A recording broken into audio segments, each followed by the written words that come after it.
Hello दोस्तों, कैसे हैं आप लोग। तो आज के वीडियो में आप सबके लिए लाए हैं एनसीईआरटी क्लास 8 का सामाजिक विज्ञान का राजनीतिक शास्त्र सामाजिक एवं राजनीतिक जीवन का चैप्टर नंबर 1 भारतीय संविधान। इसका जितना भी महत्वपूर्ण अभ्यास का क्वेश्चन आंसर होगा वह सभी इस वीडियो के माध्यम से जानेंगे। तो आइए देख लेते हैं। पहला क्वेश्चन है, किसी लोकतांत्रिक देश को संविधान की जरूरत क्यों पड़ती है। तो इसका आंसर हो जाएगा, किसी भी लोकतांत्रिक देश को संविधान की जरूरत कई कारणों से होती है। जैसे कि पहला है, यह ऐसे नियम बताता है जो हमारे राजनीतिक नेताओं द्वारा सत्ता के दुरुपयोग से रक्षा करता है। दूसरा, संविधान सरकार के ढांचे तथा सरकार के विभिन्न अंगों की शक्तियों की व्यवस्था करता है। तीसरा, संविधान सरकार और नागरिक के संबंधों को निर्धारित करता है। चौथा, संविधान नागरिकों को कुछ मौलिक अधिकार के साथ साथ कुछ कर्तव्य भी प्रदान करता है। नेक्स्ट क्वेश्चन 2 है, नीचे दिए गए दस्तावेजों के हिस्से को देखें। पहला कलम 1990 का नेपाल के संविधान का और दूसरा नेपाल के ताज़ा अंतरिम संविधान से लिया गया। तो 1990 का नेपाल का संविधान भाग 7 कार्यपालिका है। अनुच्छेद 35, कार्यशक्ति नेपाल के राज्य की कार्यशक्ति महामहिम और मंत्रिपरिषद में निहित होगी। 2007 के अंतरिम संविधान भाग 5 में कार्यपालिका में अनुच्छेद 37 में कार्यशक्ति नेपाल की कार्यशक्ति मंत्रिपरिषद में निहित होगी। तो क्वेश्चन है, नेपाल के इन दोनों संविधानों में कार्यशक्ति शक्ति के उपयोग में क्या फ़र्क दिखलाई देता है। इस बात को ध्यान रखते हुए क्या आपको लगता है कि नेपाल को एक नए संविधान की जरूरत है और क्यों। तो नेपाल ने संविधान 1990 के अनुसार कार्यशक्ति पूरी तरह से राजा के हाथों में निहित है। वह अपनी शक्तियों का इच्छानुसार प्रयोग कर सकता था, अर्थात शासन की सर्वोच्च सत्ता राजा के पास रहेगी। दूसरी ओर 2007 के अंतरिम संविधान के अनुसार कार्यशक्ति मंत्रिपरिषद में निहित होगी। इसका मतलब है कि नेपाल में संसदीय लोकसभा काम करेगा। नेपाल को एक नए संविधान की आवश्यकता है जो विभिन्न शासनकर्ताओं के कार्य और शक्तियों को तय करेगा। यह विधायिका, कार्यपालिका और न्यायपालिका के कार्यों को भी विभाजित करेगा।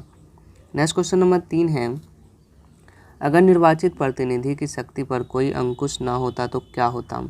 तो यदि निर्वाचित प्रतिनिधि की शक्ति पर कोई प्रतिबिंब नहीं होगा तो यह भी संभावना रहेगी कि निर्वाचित प्रतिनिधि अपनी शक्ति का दुरुपयोग करे।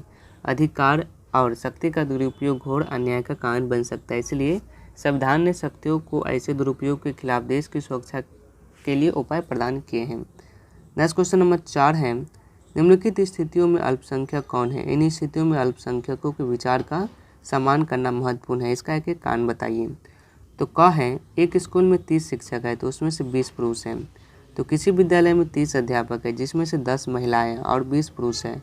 इसमें महिला अध्यापक अल्पसंख्यक है। पुरुष को महिला का सम्मान करना चाहिए और कहीं किसी बात पर फैसला लेना हो तो उनके बातों को दबाना नहीं चाहिए। ओके। नेक्स्ट क्वेश्चन ख है, एक शहर में 5% लोग बौद्ध धर्म को मानते हैं।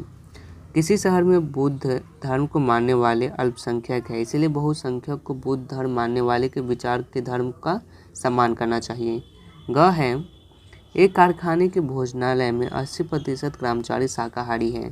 तो यहाँ अल्पसंख्यक 20% मांसाहारी लोग हैं जो फैक्ट्री में मेस में खाना खाते हैं। इसलिए शाकाहारी को भी जो बहुसंख्यक हैं मांसाहारी के विचारों का आदर करना चाहिए। घ है, 50 विद्यार्थियों की कक्षा में 40 विद्यार्थी संपन्न परिवार से हैं। इस कक्षा में 50 विद्यार्थी है जिसमें से 10 छात्र समृद्ध परिवारों से नहीं है। वे अल्पसंख्यक, इसीलिए बहुमत जो कि संपन्न परिवारों से हैं उन्हें अल्पसंख्यक विद्यार्थी के विचारों का आदर करना चाहिए। नेक्स्ट क्वेश्चन आती है, क्वेश्चन नंबर क्या है। क्वेश्चन है, नीचे दिए गए कॉलम में भारतीय संविधान के मुख्य आयामों की सूची दी गई है। दूसरे कॉलम में प्रत्येक आयाम के सामने 2 वाक्यों में लिखिए कि आपकी क्या राय से यह आयाम क्यों महत्वपूर्ण है। मुख्य आयाम में पहला है संघवाद, शक्तियों का पृथक्करण, मौलिक अधिकार, सरकार का संसदीय स्वरूप। तो आइए देख लेते हैं। तो पहले हम जानते हैं संघवाद। संघवाद एक महत्वपूर्ण है क्योंकि भारत जैसे देश में विभिन्न स्तरों पर लोग रहते हैं और केवल एक स्तर की सरकार उस पर शासन नहीं कर सकती। इसीलिए विभिन्न स्तरों के लिए सरकार बनाना महत्वपूर्ण है। पंचायती राज गांव पर शासन करने के लिए जिम्मेदार है, राज्य सरकार राज्य पर शासन करने के लिए जिम्मेदार है और केंद्र सरकार पूरे देश पर शासन करने के लिए जिम्मेदार है। शक्ति का बंटवारा, सरकार के 3 अंग होता है। पहला होता है विधान पालिका, दूसरा होता है कार्यपालिका, तीसरा न्यायपालिका।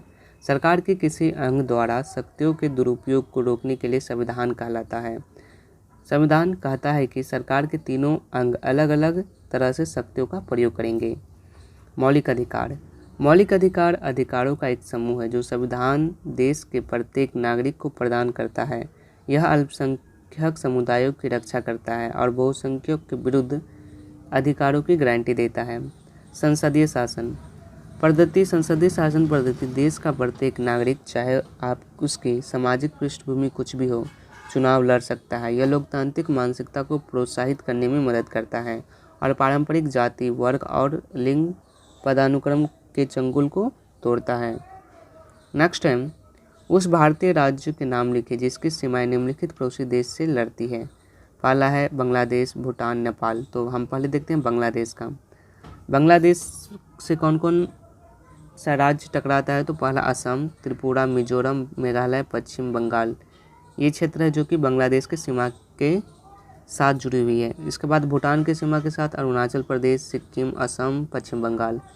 नेपाल के सीमा के साथ है उत्तराखंड, उत्तर प्रदेश, बिहार, पश्चिम बंगाल, सिक्किम। तो आज के वीडियो में बस इतना ही। अगर आप इसका PDF डाउनलोड करना चाहते हो तो नीचे डिस्क्रिप्शन में लिंक है, आप वहां से डाउनलोड कर सकते हैं। और यह वीडियो देखने के लिए आप सभी का बहुत बहुत धन्यवाद।